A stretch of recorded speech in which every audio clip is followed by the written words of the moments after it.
मुंबईतल्या गणेशोत्सवाची आपण ही सर्व दृश्य पाहतोय। मुंबईचा राजा, लालबागचा राजा आणि परळचा राजा अशा तीनही राजांचा प्रस्थान झालेला आहे। विसर्जन मिरवणुकीला धामधुमीत अगदी सुरुवात झालेली आहे। मुंबईचा राजा हा सगळ्यात पहिले मिरवणुकीसाठी सज्ज होत असतो। सगळ्या पहाटेच मुंबईच्या राजाची मिरवणूक सुरू झाली। त्यानंतर लालबागचा राजा जो आहे आता त्याची मिरवणूक सुरू झालेली आहे, तर परळचा राजा सुद्धा आपल्या विसर्जन मिरवणुकीत मार्गस्थ आहे। गणेश भक्तांचा मोठा उत्साह यावेळी आपल्याला पाहायला मिळतोय। पूर्ण मुंबईचे सर्व रस्ते, लालबाग परळचा जो पूर्ण परिसर आहे तो गणेश भक्तांनी भरलेला आहे। आणि ही दृश्य आहेत पुण्यातली। मुंबईनंतर आता आपण पुण्यात आलोय। पुण्यामध्ये आपण पाहतोय कसबा गणपतीची मिरवणूक जी आहे ती सुरू आहे।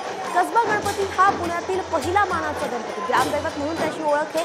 कसबा गणपतीची सगळ्यात पहिली मिरवणूक सुरू होते आणि त्यानंतर इतरही मानाच्या गणपतींच्या मिरवणुकीला सुरुवात होते।